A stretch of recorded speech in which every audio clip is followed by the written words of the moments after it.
CC camera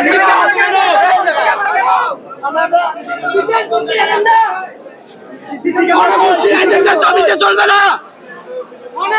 CC camera কই? CC camera কই? বাইরের ফুটেজ দেখতেছেন আগে আছে। ভিতরে কে?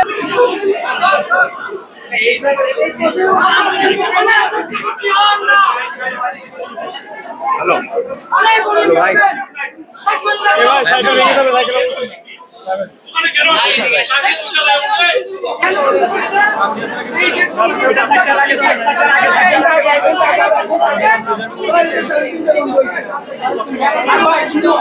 এই জায়গাটা আমরা দেখি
এখনো সময় শেষ হয়ে যায় নাই।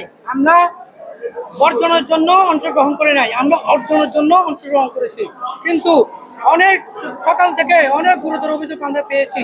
আমাদের কাছে অনেক ডকুমেন্ট আছে, অন ভিডিও আছে। এটা তো একটা লেভেল প্লেইং ফিল্ড, ডাকসুর নিয়ে এই আমি নির্বাচন কমিশনকে বারবার অনুরোধ করেছিলাম, স্যার ডাকসুর মতো একটা বিতর্কিত নির্বাচন আমরা করিয়েন না, আমরা স্বচ্ছভাবে নির্বাচন করেন। কিন্তু বিশ্ববিদ্যালয় প্রশাসন এবং মেরুদণ্ডহীন নির্বাচনী কমিশন মিলেমিশে একাকার হয়ে একটা বিশেষ গোষ্ঠীকে বিশেষ সুবিধা দেওয়া হয়েছে।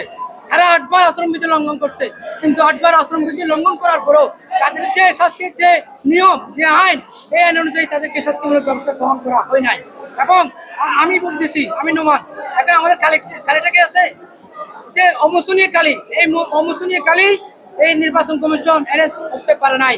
এই যে অ্যারেস্ট করতে পারে নাই, এটা আমাদের 3 দিন আগে বলার কথা ছিল, শিক্ষার্থীদের জানানোর কথা ছিল। কিন্তু যখন আজকে অভিযোগ আসছে, এই অভিযোগের প্রেক্ষিতে উনি অকপরে স্বীকার করেছেন অমোসনীয় কালে সেই ব্যবস্থা করতে পারে নাই কেন। আর আইটি ভবনের বিভিন্ন আইটি ভবন, বিপিএ ভবন, বিভিন্ন বুক কেন্দ্রে এই যে স্বাক্ষরবিহীন যে ব্লেড, এই ব্লেডগুলো ঢুকানো হয়েছে, এই ব্লেডগুলোর কি অবস্থা হবে? এই ব্লেডগুলোর কি বাজেয়াপ্ত করা হবে কিনা সাংবাদিকদের নিয়ে এবং যে পুলিশ এজেন্ট আছে তাদেরকে নিয়ে? এটা আমি বিশ্ববিদ্যালয় প্রশাসন এবং নির্বাচন কমিশনকে জানিয়েছি, আপনারা এই ব্লেডগুলো বাজেয়াপ্ত ঘোষণা করেন।